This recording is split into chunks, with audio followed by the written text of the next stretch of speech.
Introduce myself. My name is Talha Faisal. I am the VP of External Relations in IBA. Today I'll be conducting this interview. Not the usual Sebastian. He's amazing. Unfortunately, he couldn't be here today, but I'll be partaking in the interview for today. So essentially, Industry Talks is a bi-weekly live session where we bring in industry reps from all over, from almost every single industry, but more tailored towards the business scene. So you're looking at consulting, accounting, finance, marketing, management as well. So even realtor, even real estate, anything like that. So I mean, if you have any suggestions of like people industries you'd want to look into or reps you want to hear from, please make any suggestions and come through.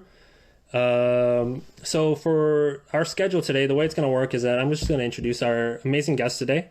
And after that, we're going to go into some general questions that we have for him.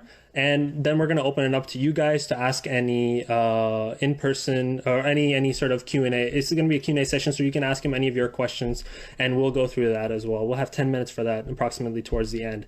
And then we'll end it there. For PSDP points, for those that are interested and came for that, there is going to be a Google Forms that you will fill out, and that will grant you your PSDP point.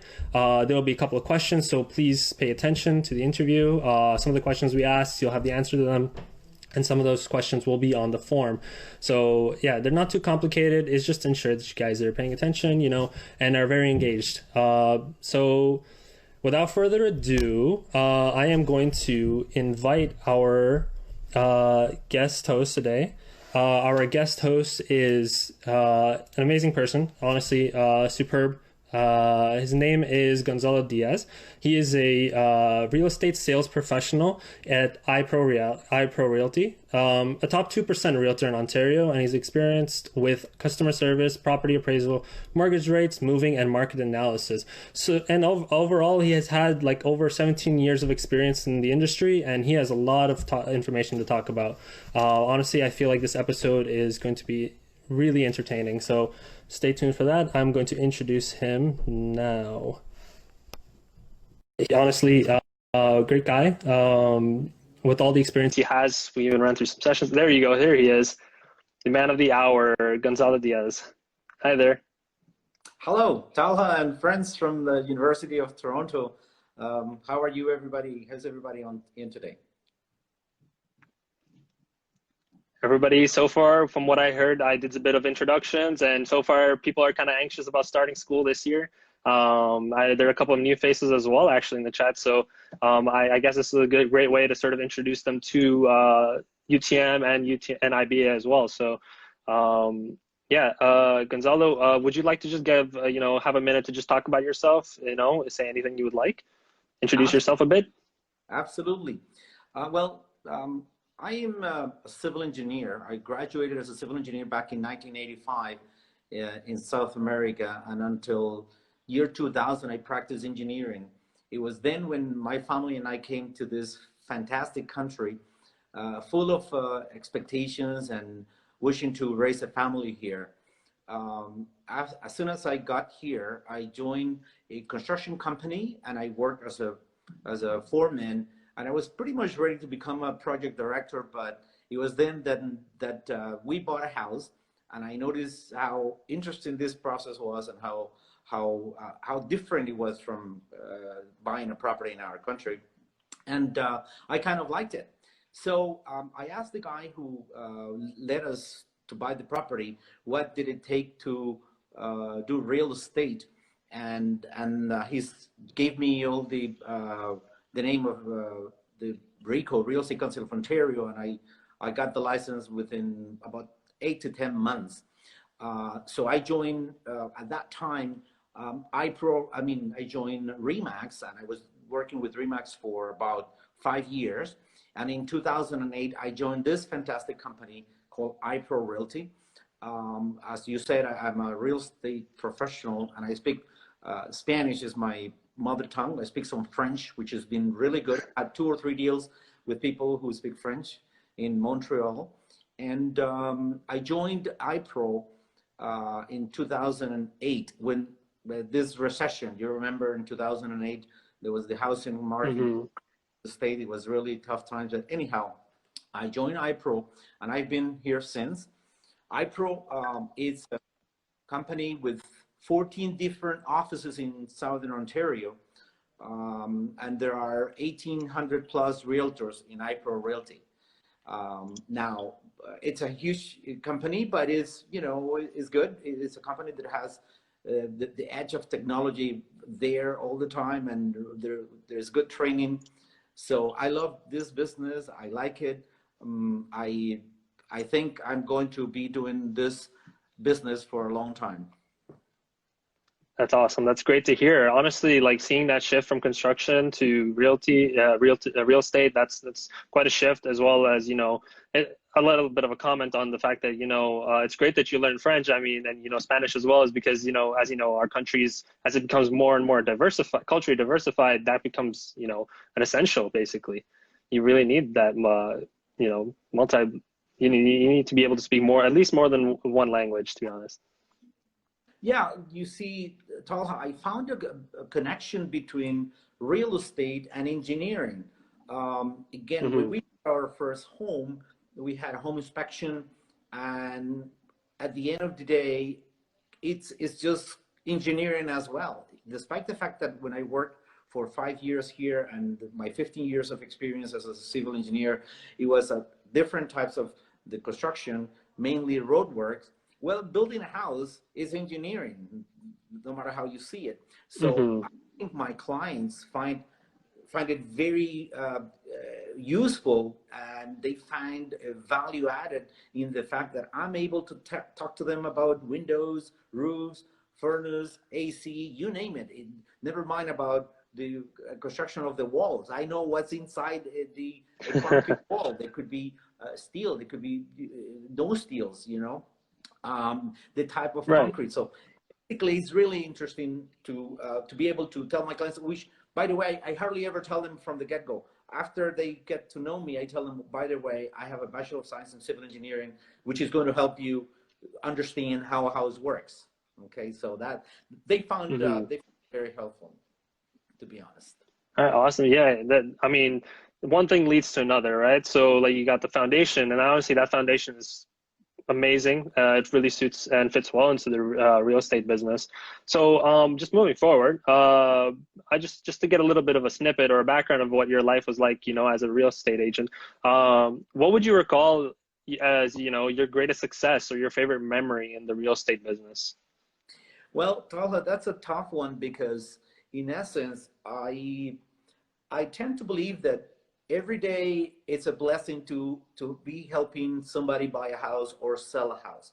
So I find it so so interesting to see people's faces when they hold in their hand the keys for their first home, and usually it's hard for them to control everything on the same day. So many times I go to the solicitor and I pick up the keys and I go and give it to them.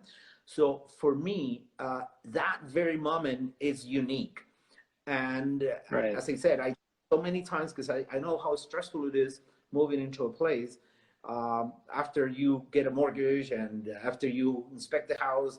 There are so many expectations. By the way, buying a property is probably the largest investment that the majority of people will make throughout their life. So it better be good. Right. You see, True. the Hmm. second one would be the vehicle, but the idea of you getting into a huge debt, you know what? You need to be happy. So for me, making people smile when I call them and I say, I tell them, look, your deal just closed, because normally the guys doing the financing call me first. They don't call the seller, the buyer first. They call me first. And if there is a problem, they call me first as well, and I try to resolve it without passing the burden to my client. So to my clients. Hmm. So in all honesty, those moments, and those are 50 to 70 deals every year in which people are happy. I'm happy with that. Hmm. So that for me, unique. Yeah, that's such a heartwarming and truly amazing response right there. I was expecting, just a singular moment or anything like that, but this was great. This was great. Thank you for that. And I think that's something that we can all, really take note of and learn is that, if you do something that you love or something that makes you happy, right? You enjoy seeing other people happy, then I think that job really means a lot to you, and you're doing good, and it's truly a satisfying moment right there.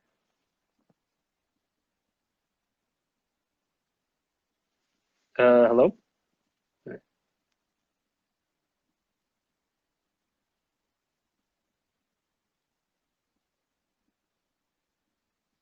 Hello? All right. So, now moving forward, so the real estate business I imagine it's quite hectic. While I'm walking across the street or across my neighborhood, I always see signs everywhere about these, real estate agents always selling houses, and each poster is probably a different person. So I imagine it's quite competitive. Could you like talk a little bit about the competition in the real estate market, and what is the best way to sort of emerge on top of that competition? See, when it comes to competition, as I mentioned at the beginning, there are right now 58,000 plus agents. This is a business that started, as a matter of fact, 100 years ago in Toronto. The Toronto Real Estate Board started in November 1920. This year we were going to have the Realtor Quest. I'm going to try and show you here. I don't know if you can see it. 100 It's years. backwards. Was that? It's backwards, right? It's gonna be backwards, right? Backwards. But anyhow, it says there we have every year during May we have 2 days of an assembly or a meeting called Realtor Quest, where people from all over the province, even from other countries, come and they bring the newest things in real estate, and that particular show will tell us what the trend is going to be during the year, what new tools are out there for us to use. You know what? I find it very important to go to that event because over there we learn about new technology. For instance, guess what? With this COVID-19, for 4 months we couldn't do open houses, and for me, an open house was Hmm. something was a very unique tool.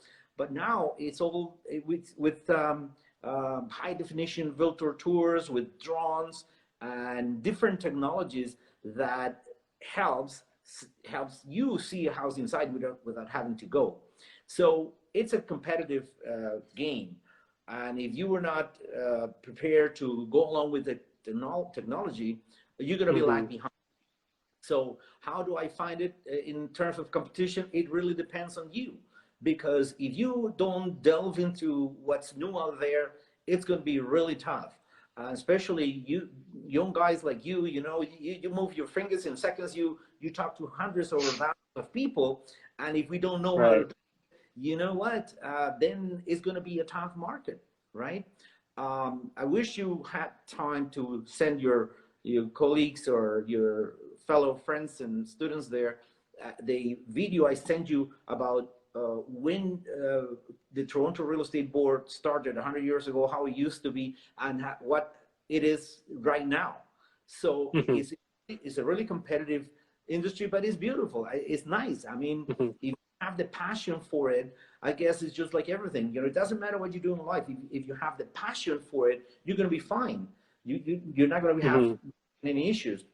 And in terms of how getting in front of it, how making it better, my opinion is that you have to always be prepared to go the extra mile. I think if you overpromise and underdeliver, you're not going to survive in this business. You have to underpromise but overdeliver, and always show Wow. your that you care. Because if you people don't care about you until you show them how much you care about them. Okay, so I think Right. it's key in this industry. You have to put them first. Sometimes you have to Hmm. sacrifice family time. Guess what? You know what? You set up your time and Hmm. you spend family, but you tell your client, look, I'm prepared here to do much more than the competition, and you show Hmm. yourself. The minute you are working with me, I have to show you, look, this is me, and this is what I'm prepared to do for you. You see? Right. And again, if you don't like it, that's okay. There's 58,000 more people out there waiting to Right. deal. You know, I don't chase deals. At this instance, I worked very hard for at least 10 years trying to get a lot of buyers. So my clientele base is people who bought a house with me for this during this 17 years in the business, and they call me because their children or their friend or they're selling, or unfortunately their significant other passed away or something, they have to move on. See, the idea is to ensure that they call me when they buy, and if they're going to sell down the road, if I did a good job today, they will never forget it. So that I think is Right. very important. Go beyond their expectations. Is going to bring you business just like that. Of course. So, okay. So just to note it down, keep up with technology, be devoted, and under promise, but over deliver. Correct? Correct. Correct. Exactly. Yeah, that's going to be my new life motto. That's actually amazing. Under promise and over deliver. I'm going to remember that forever. Uh, so yeah, I mean, this is great information. Honestly, I'm loving it. So I mean, so like I'm already interested right now. I want to know, moving forward, like, what are the advantages for people in the real estate industry, especially for like young adults like me who are in university, right? What are the advantages going into the real estate industry that I can take, that would entice me to go there as well? Well, you notice how at the beginning of this COVID-19 pandemic, uh, March the 15th, the government gave a list of industries that were essential. Well, of course, the medical industry, essential, right? But you know what? Food industry, essential. And also real estate, essential. So we were declared essential Right. business a few days after the pandemic started. And because of that, obviously being careful of wearing our masks, Exactly. Exactly. meeting the COVID Our guidelines. face mask. And at the very beginning, it was gloves and everything. Right now, it's mandatory, the mask. So, but to be honest, it's an industry in which it pretty much depends on you. I learned this business through somebody who told me that you have to be thinking that you do a deal today, you'll get the money within 3 or 4 months. It all depends on the closing, right? But in the meantime, you have to put bread on the table, right? So you have to plan. Now, another Right. thing, if you don't uh, if you don't prospect now, you will starve in 3 months. Not now. Right. you know so prospecting is key, right? So, and I learned that at an early stage of this business. And as I said before, in combination with civil engineering, it's been very easy because I was a contractor in Colombia, and here when I worked for 2.5 years in construction, I was selling myself. So having Right. said that, if you prospect and if you put the expectations of people better than yours, like if you go beyond, it all comes out. It's just like a perfect Hmm. formula to ensure that people will call you and people will stick with you. Well, Hmm. sometimes people don't do. Well, you know what? That's fine. But the majority of people, if they see value on what you do, you know what? They will stick with you. So Right. it's a business that I think is going to stick there for a very long time. As I said, Right. it's been there 100 years. And if you see the video that I sent you, you will see people who were in this business for 50 years. Hmm. 50 years.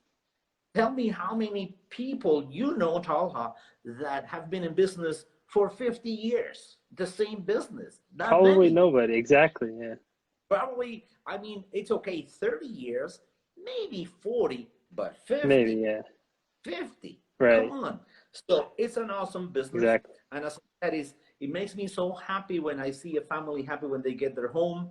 And also, many of them are at a stage that they are buying their second or even third investment home.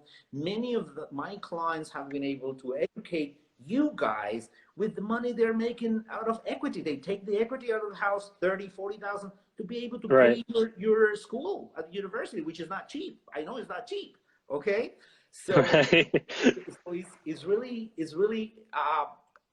it gives you a very comfortable feeling, and you know, it makes you happy in your heart that people are able to pursue their dreams because one day they bought a house, you see. So that's Mm-hmm. what I mean to say. It's an awesome business. It's going to be Mm-hmm. there for a very long time. Again, also the stat, I like stats. I have always stats. The stats show that people or family move every 7 years approximately, because they change cities or jobs, or children Right. get married, you know. Unfortunately, people split. So every 7 years, there's always a family, you know, thinking about it. So when I heard Right. about that, I go, well, this is a fabulous job, fabulous business. Now, the Mm-hmm. business is not Hyper Realty. You are the business. You know, people Mm-hmm. don't call me because I'm with Hyper Realty. They call me because they know me. If they don't know me, they probably want to know me. I can tell them what I'm prepared to do. Check my website. Okay.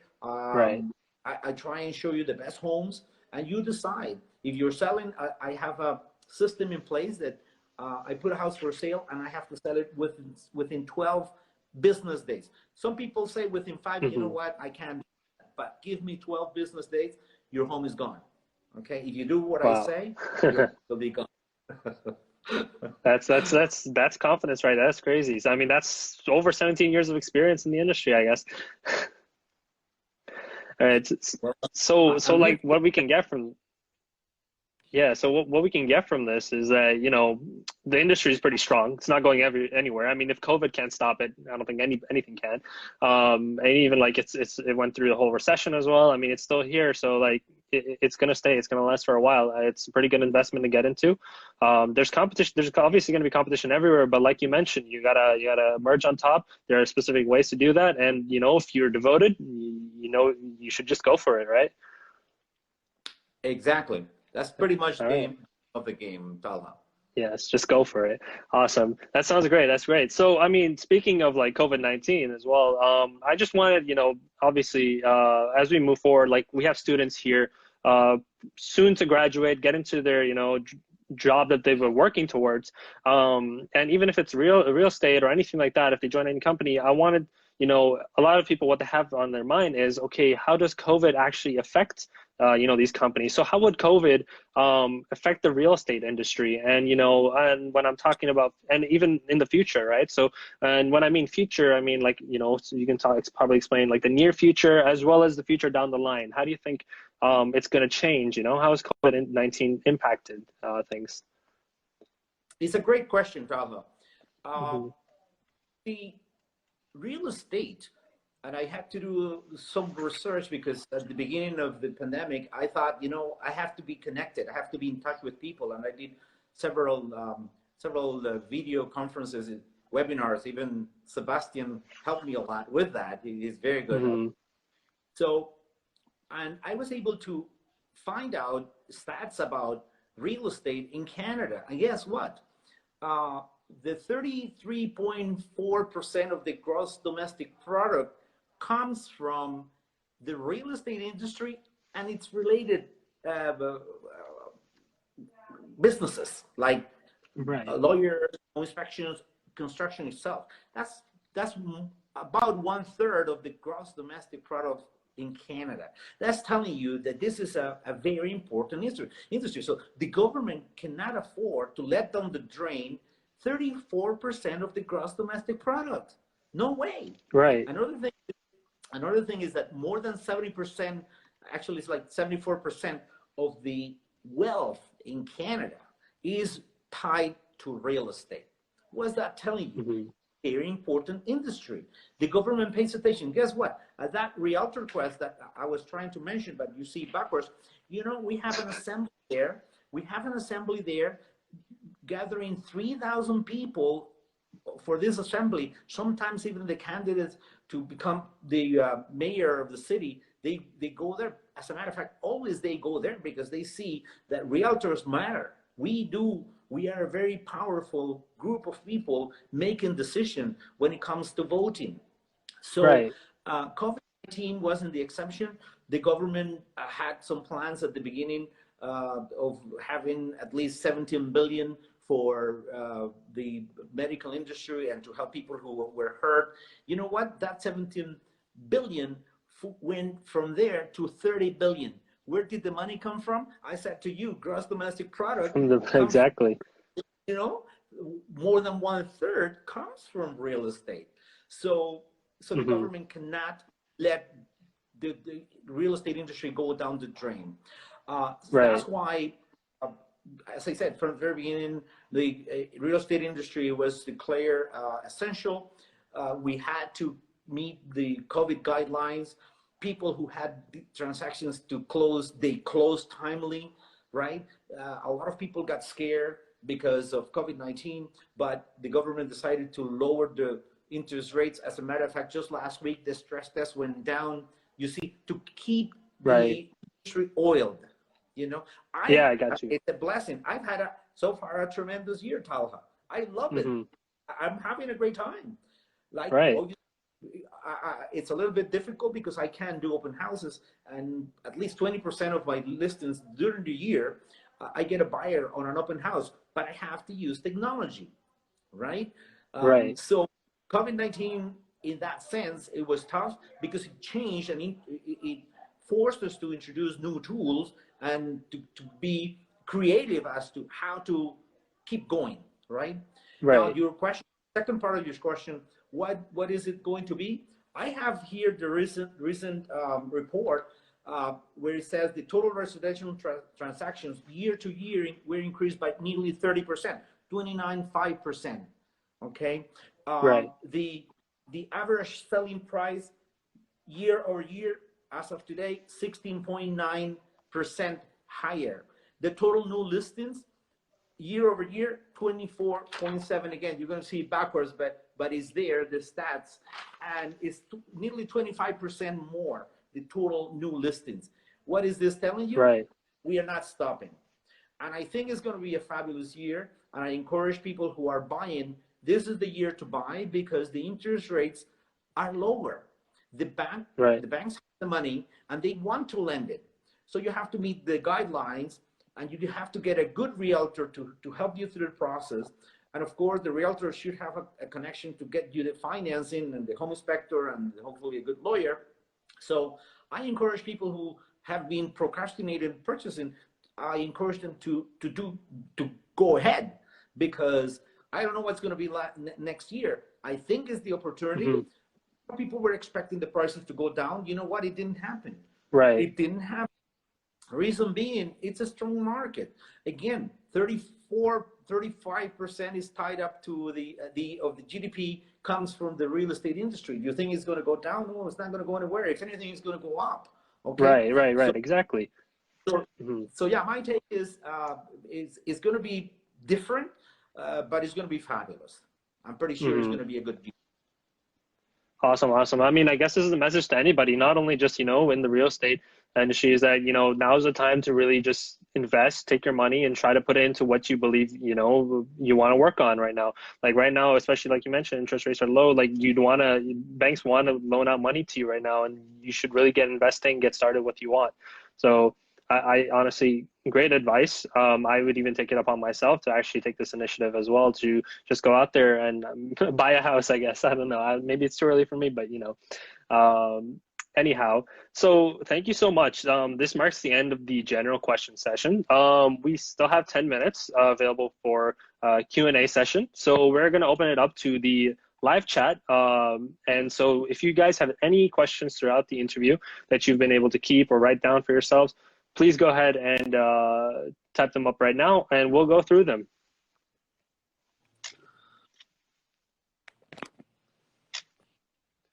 All right, so we already got our first question. It's from Rubab. Hopefully I didn't mispronounce that, but she says, with 17 years of experience, what kind of trend have you noticed in the demographics of investors?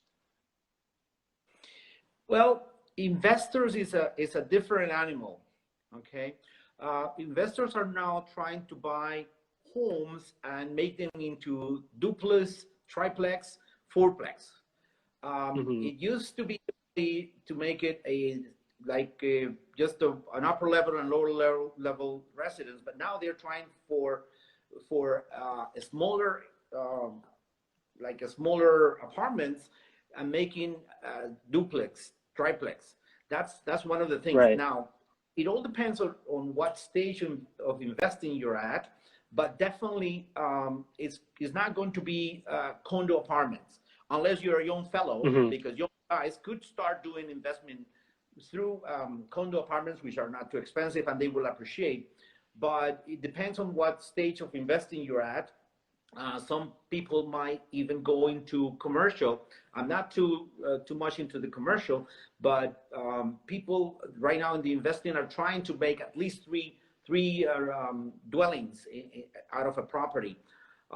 It is not easy to find a property that you can divide it into three. No, Right. but you can start with two and see how it goes along the years, and then move to fourplex or a triplex, which are pretty good. They have different regulations that just single residential dwellings, but investing in real estate, it's a win-win as long as you are carefully doing it. Right, right. Okay, interesting. Question. All right, awesome. Thank you, Ruba, for that question. So now we have another question from Samina. What kind of advice would you give yourself when you just started in the real estate business? So 17 years ago, when you're getting into it, what would you say to yourself, back then, if you could? You see, I took the advice of my mentor and I started doing door knocking. Now with privacy, you just have to be very careful. But obviously, you start first with your sphere of influence, friends from university, school, co-workers, neighbors. You make a list of your sphere of influence and you tell them that you're into real estate. You are in the real estate. I'm going to say something here. It's the truth, but family is not going to help. Family most likely rarely will help. They will say, oh, no, that's tough, that's difficult. You know what? That's okay. Also, we are taught, try not to get to do real estate business with your family. This is the reason. If say you and I are related, Talha, you hire me to do your sale of the house or your house, and if I don't please you, can you delete me? Can you? You can't. No, it's going to be hard, but I mean, yeah, I don't think I'll be able to. You can't delete a relative. You can't fire a relative. Maybe some press they can fire, but you can't fire your relative. So they encourage us to hire any of our relatives to do real estate. And my advice here is to start with your sphere of influence. Tell everybody, and I'll tell you, somebody's going to buy, somebody's going to sell. Stats show that every person, listen to these statistics, every person knows at least 3 people. And I'm going to be asking you after we finish this conference, hey, Talha, where are you 3 people? 3 people during the year who are going to do any type of real estate transaction. They're going to sell, they're going to buy, they're going to rent. So give me yours, okay? So if you have 3 people in your sphere of influence, you should get at least 30 names. You're going to get a business. You're going to get a business, okay? That's okay. I see. All right, I'm thinking of them right now. Something I think it will take time, but I think 2 are coming to me right now. I'm gonna list them down later on. But thank you so much. Really great question. Honestly, the chat even loved your response to that. Especially with deleting your family relatives, I found that funny. If only that was possible. My brother's annoying. He plays FIFA all day and he's yelling. I wish I could delete him sometimes. But anyhow,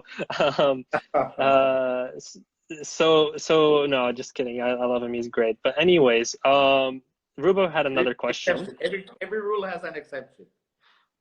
Yeah, Rube had another question. With the rent dropping in certain areas of Toronto, what does this say about the future of the Toronto housing market? If rents are dropping, tell me where. It's just that they are not adjusting that much, but Toronto is a city, it's a multicultural city where people from all over the world want to come. In fact, Canada is a fabulous country where everybody wants to come. And in some of the seminars I gave I delivered during the pandemic, I said, this country, Canada, is going to be the leader of the bouncing back of the economy in the world, if I want to put it that way.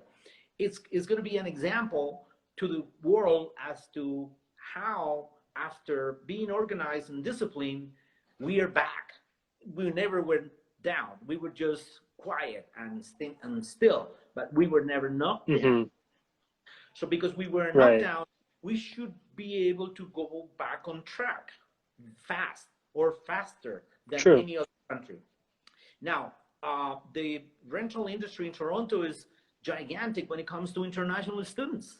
You know, if somebody's thinking about real estate, get advice, buy a property and rent it into rooms. There are some regulations. You have to be very careful, but you can do it. You can buy a house with 6 or 7 rooms and rent in room by room. You'll laugh, right? It takes time. It's not just peanuts, but you will make money, right? So Toronto is a city where everybody wants to go and study, do business with, and just get to know, to compare to many other cities in the world.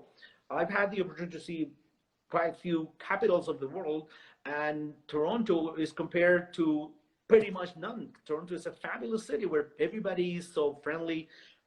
People are prepared to help you if you need. You don't find that everywhere in the world. So I wouldn't be scared if I want to go into the rental business, like, or investing in order to rent. I wouldn't be scared. I would just be very careful as to what to do. If you want families to live in your property, or if you want international students, you know what? Airbnb now, it's having issues, but because there are no flights, right? But it was a successful business for 10 plus years, so many years, right? A lot of people got into that. They are having troubles now. Hey, you know what? If you want to play safe, just work with the people in town, and if it's rental, if it's international students, you know what? They pay up front 6 months, 1 year, laugh. So I wouldn't say it's going to be a problem, the rental industry in Toronto or anywhere in Southern Ontario. Okay, interesting. I think River was thinking from a standpoint where, well, at least this is how I interpret it, is that if I saw a property of, the Toronto housing market, the price is going down, or the rental market price is going down, I'm just thinking to myself, okay, maybe this is a time to invest. And then how is it going to like in the future? Should I just keep on going with it? Stuff like that. But moving forward, I think we only have we have room for one more question. I noticed Samina and Aiden are competing for this question. Samina, because I answered your previous question, I think I'm going to give it up to Aiden. I hope you don't mind. But yeah, so Aiden says that what do we need to know about So Aiden says, what do we need to know about before getting into real estate investing, and how and where can we learn these things? As I said before, it depends exactly, for instance, even where you live, right? I would try and look for something not far from Toronto.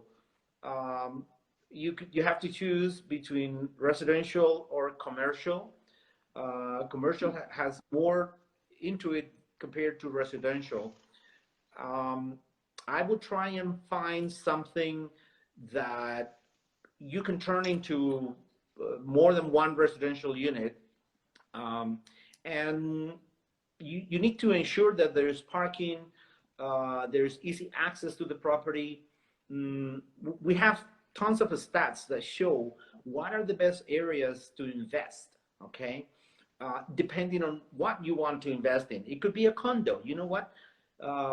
Like 1+1 den condo apartments rent in a second. They rent very, very fast, as long as they are well located, clean, well maintained. They rent, because nowadays young families, they don't even want to have children, so they want a 1+1 den. So that's good. Once they have children, they need a 2-bedroom. So that market is quite good. It's not too risky. I suggest you start small. Don't go for something like $800,000, because if you don't rent it, the mortgage for $800,000 property, it's a lot of money. $2,500, $3,000. You could go broke within months of vacancy. So try and go for something small. Also, the idea of investing, like, generally speaking, in terms of real estate, don't concentrate too much on the return you're going to get from the rental, but concentrate on how much equity you're going to gain over the years, which is the secret of real estate. Is not to have a lot of tenants. No, it's to ensure that over the years you're going to get good equity. The fact of having a tenant is just to cover some expenses, pay taxes. If it's a condo apartment, you have to pay your maintenance fee yourself, and maybe pocket some money, right? That's fine. Right. But the key is to ensure that this property will appreciate over the years. That's where the key of the business is: appreciation, equity. If your property doesn't get any equity, what sense it makes you having tenants that pay $2,000 every month, and you have 4 tenants that's $8,000 or $10,000, but your property is depreciating instead of getting equity? So you're losing money. So you have to have the ability to foresee. And of course, as I said, there are stats depending on the area, depending on the type of property, depending on the age of the property, how much equity you're going to gain. Everything is there, stats. Remember, for instance, I'm an engineer of stats. So I'm all about numbers. So we try and start something not too big. Again, depend also how much money you have, the cash flow you expect. But I could lay out what you could get within 3 or 5 years with the equity of that property. That makes sense? Right. Yeah, that makes sense entirely. So just to follow up with Aiden's just a little bit, the second part of this question was, where can we find a lot of this information about the real estate industry? I bet, somebody was trying to start up. Where would they have to go first? Where can they look for this information? Well, there are government institutions that give out information, but when it comes to sold properties, properties that were listed and never sold, properties on the market, what sold every year, what sold last year, like the Toronto Real Estate Board, now is not Toronto Real Estate Board, now it's called the Toronto Regional Real Estate Board. That word regional was added only a few weeks back. We have information for the last 7 years on all the activity pretty much anywhere in Ontario, okay? Much accurate for GTA, but for the past few years, the internet has been, the real estate has been evolving, that we are now interconnected with other boards from the province. So I can find out a property in Sarnia through the Toronto Real Estate Board. Okay. Now, I can also pay some extra and get connected to certain boards directly, and I can see what's available for sale, say in Sudbury. So I can give you, as a matter of fact, 2 weeks ago, I did a deal in Windsor, Windsor. I'm doing a deal in Brantford, Ontario, in Hamilton. Why? Because GTA and this area is complicated money-wise. So people are trying to invest their money. As we speak today, I put an offer right before I started this conference, and there were 14 bidders. My client is going to be upset because it's going to be tough. I don't know. We put a price. I gave her the information. I laid out, look, this is what the market has been going for, and I consider that this house is going to go for this much, but it's actually up to you. Lastly, it's up to the buyer to decide. So the stats, we have it. It's not public. If it was public, then everybody could be a realtor. Right. I understand. But I'm here to help anybody. Don't get me wrong. Okay, perfect. So currently we're running close to we're closing up our show right now. So unfortunately, I still noticed there were 2 questions that I didn't go over in the chat. But fortunately, at the moment, we're getting cut for time. I just wanted to say that if you have any additional questions, please message us. And then, of course, we can probably connect you with Gonzalo whenever he's free, and then he can obviously answer. He can answer your questions whenever he's available. So far, thank you so much, Gonzalo. This has been great. Honestly, went so perfect. Thank God there weren't any big connection errors or any of that kind. So I'm just gonna give this up to you. Do you have any sort of initiatives that you'd like to promote? Anything you'd like to say? You got the podium's all yours. So any messages you want to say or share to the audience, go for it. Well, I'm going to say yes, please practice social distancing, wear your mask everywhere you go. You and your family, please stay safe. We are going to get through this. We're going to be great. And Canada is going to show the world how disciplined, how much we love this country, but we have to be extremely careful. Just follow government guidelines. Uh, Hmm. None of the guys that are here with us today and their relatives have to go through the process of this virus out there. And Hmm. yeah, just enjoy the rest of the summer, whatever is left, and the fall. Extremely careful. This came, and God knows, only God knows how long this is going to stay. But we know that if we stay away from, like, if we practice social distancing and we wear the mask, then there's very little chances we'll get infected. That's what I meant to Hmm. say only. And in terms of real estate, if I can be of any help to anybody, I'm there for you. And thank you very much to Hall and all of the people who made this connection possible. God Hmm. bless you all. Thank you very much. Thank you once again. So everybody, please do follow Gonzalo. His Instagram is right there. Whenever you get the time, please go hit him up with a follow. His website link is also in our bio, so please do check that out whenever you can. Gonzalo Diaz, thank you so much for your time. It's honestly been a pleasure, and I hope to just connect with you soon sometimes. For now, I will see you later. Anytime, Tahal. Thank you. Thank you. Bye bye now. Bye. All right, there you have it, guys. Told you he was going to be an interesting guy, interesting fellow. And so just quick reminders, quick little bit of updates and announcements before we close off. First things first, the PSDP form. If you are looking to gain a PSDP point for this session, you can find that in our bio under industry in bio in the link in our bio for BioFM. You just have to just look for the industry talk section and you can see the link with the PSDP form. Please do fill that form out and as soon as possible. We do have a cutoff time because we have to submit those forms within 24 hours for it to count. So please do go out and fill that form. As well as we will be having our next session in 2 weeks time, so keep an eye out for that as well. So far the industry talk session has been going pretty well. I hope you guys love it as well. And furthermore, IBA is also going to be having BizFrosh in September, so please do look out for that and grab your BizFrosh tickets as soon as possible. And yeah, so far that is all for tonight. I wish you all a pleasant evening, and that's all. Have a good night, guys.